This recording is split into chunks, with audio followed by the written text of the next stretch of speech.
大家好，我是 Klaus。当谈及中国社会福利差的时候，很多中国人总是会以中国人多作为理由。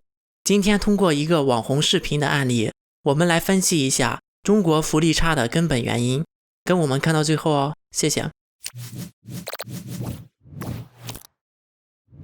最近看了一个短片，一个大陆人抱怨为什么香港在疫情期间多次给香港人发钱，而大陆却没有。说到这里，可能你会以为是大陆人抱怨大陆政府，因为在疫情期间，世界上多国都发钱，而中国大陆却没有。但事实不是，这位大陆人得出来的结论是，明明是一个国家的人，为什么国家给香港人发钱，却不给大陆人发？大陆更多贫困人口，应该是大陆人更需要，而不应该发给香港人。最后呢，批判说一国两制是区别对待。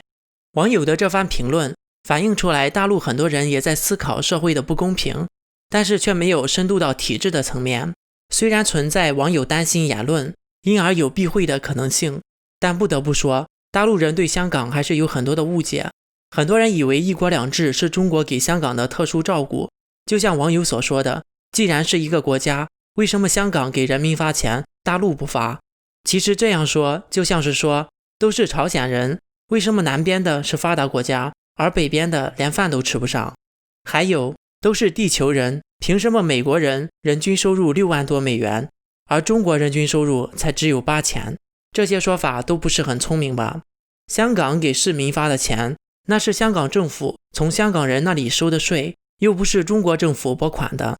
一国两制就是名义上是一个国家，但政府却是分开的，税收和财政自然也是分开的。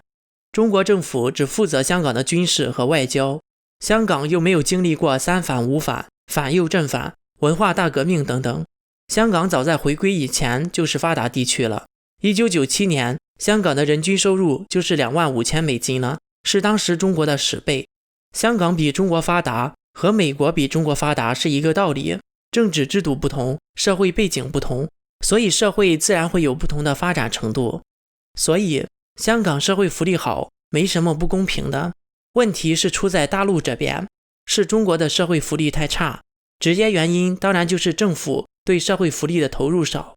根据 OECD 的数据，中国在社会福利方面的投入占 GDP 的 8%， 不足发达国家的一半，在世界上处于中低水平。这个时候有很多中国人会说，中国社会福利差是因为人口太多，这完全就是借口。中国人口多，所以 GDP 也多呀。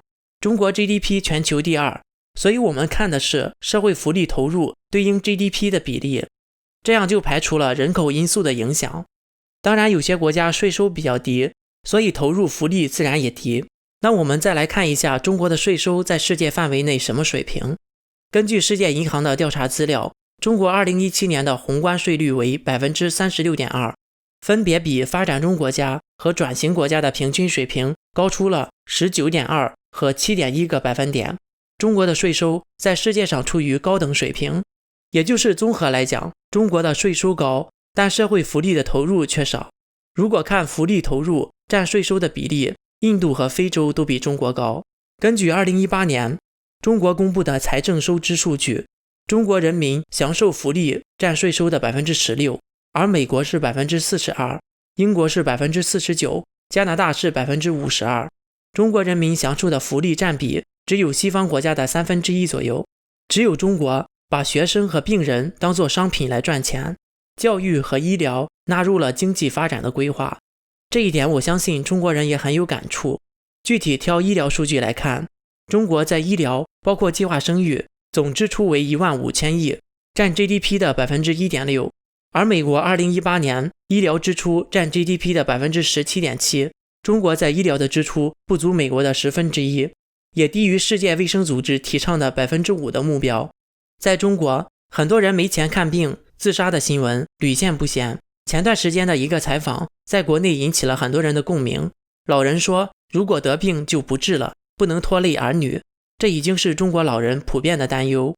那么问题来了，中国税收多，福利少，结果每年还财政赤字，入不敷出，那钱都花到哪里去了呢？中国拥有庞大的官僚系统，而西方国家政府系统非常简单。以纽约和东京为例，人口都是超过1000万的大城市，市级的领导只有个位数。而中国再普通的小城市，市一级的领导干部也至少有几十人。中共行政体系非常复杂，至少要4套领导班子，分别是党委体系，1名市委书记，多名副书记，再加多名常委；政府体系，1名市长，多名副市长，再加多名秘书长；人大体系，1名人大主任，再加多名副主任；政协体系，1名政协主席，再加多名副主席。所以我们经常看到中国的政府领导，哪怕就是个小县长，走到哪里都是前呼后拥的，而这些人都是纳税人的钱在养着。而西方国家哪怕是领导人级别，也没几个随从，他们的政府官员出现在公众视野，就像普通人一样。英国首相约翰逊每天一个人骑自行车上下班，澳洲的前任总理在大街上跟普通人一样逛街。从另一个角度也能反映出来，像美国的市政府办公楼都非常的简单，而在中国，哪怕是一个贫困县，政府大楼都能跟白宫媲美，几十层的豪华大楼能容纳上万人。根据相关报道，中国政府官员的公开支出至少是中国医疗支出的8倍。中国的维稳开支超过1万亿，和军费相当。中国有庞大的维稳队伍，而在西方国家，公共安全就是靠警察来维持。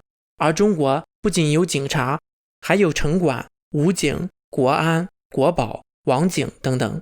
中央还有各种维稳办公室、小组等等，有不同的派系把持。中共永远是把政治安全放在第一位，政权的稳定是最重要的核心。所以对于军费和维稳费的预算，是放在社会福利投入的前面。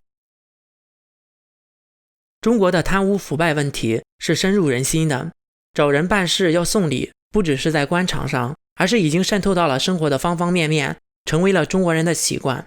送孩子上学要给老师红包，去医院看病要给医生红包。在中国官场，不贪反而会不合群，被排挤。正如广东茂名市委书记罗英国说，全中国我这级别的有一个不是贪官吗？中共不就是腐败分子提拔腐败分子，贪官抓贪官吗？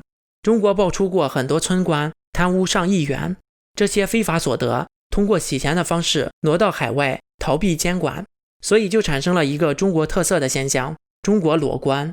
中国大批官员的子女亲属移居海外，在海外的资产富可敌国，包括前任及现任的中共领导人。据报道，中共高官光是在瑞士银行的存款就超过了10万亿。综合来讲，中国社会福利差的原因是因为中国政府并不重视社会福利的投入，把人民的生活质量放在政治需要之后，所以在财政预算上的分配比例就少，低于国际标准。本来就少的分配，再加上体制的腐败，真正到老百姓手里的就少之又少了。好了，下面进入网友互动环节。上一期节目我们分析了中国人对香港的2大误区，一国两制是中国给予香港的特权，和香港抗议是暴乱。网友 Patrick Star 说，我1997年出生的，现在50岁了。网友习胖胖的亲爹回复说，我1949年出生的，1991年出生的是我儿子。网友周成说，我在深圳长大，亲人在香港，从97年一直看着香港和大陆关系的不断变化，我也因为香港问题从一个粉红变成了讨厌某党。真的，香港完全是被某党各种宣传，导致大部分大陆人对香港错误认知。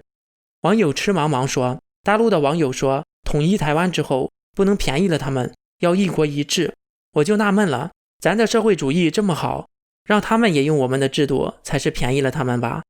好了，本次节目就到这里，感谢所有参与留言讨论的朋友们，我是 Klaus， 我们下次再见。